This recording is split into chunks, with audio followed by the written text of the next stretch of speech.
আবার তুমি আবার সেই এক ভুল করছো। ছোটদাবাবু, বড়মা একটা অনুরোধ করেছেন, সেই অনুরোধটুকু রাখুন বড়বাবু। বেশ, তুই আর তোর বড় মা যখন এত করেই বলছিস তখন থাক, কিন্তু একটা শর্তে, ওর কাজ মিটে গেলেই ও বাড়ি ফিরে যাবে।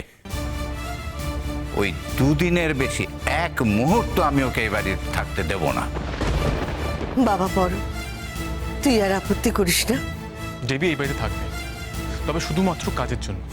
কাজের বাইরে কোনো সম্পর্ক আমাদের থাকবে না, এমনকি বন্ধুত্ব না।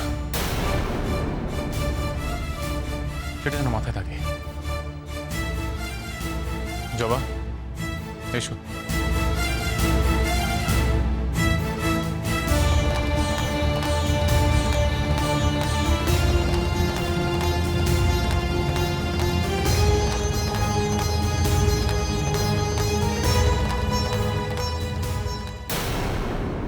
আমি জানতাম পরম, আমার ন্যাকামিতে তোমার বাড়ির লোক ঠিক গলে যাবে। দুদিন আমার কাছে অনেক সময় পড়ো। এই দুদিনে আমি তোমার বাড়ি, তোমার সংসার, তোমার ভালোবাসা সব ছাড়কার করে দেব।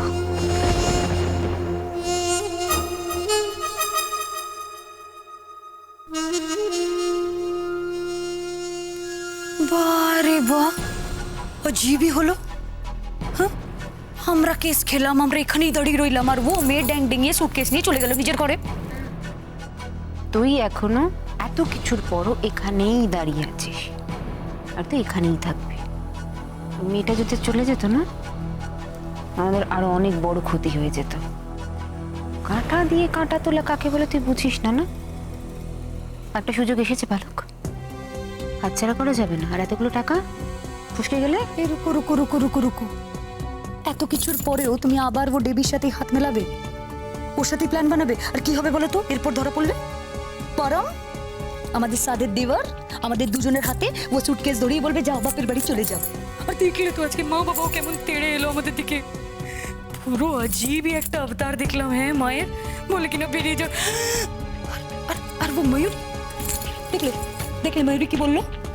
ভগবান, এই কয়েকদিন আগেও আমাদের তালে তাল মেলাতো মেয়েটা, আর আজকে কাকা টিয়া এদের তালে তাল মেলাচ্ছে। বেঈমান মেয়ে একটা, আমি আগে থেকেই জানতাম ও বেঈমানি। চুপ কর।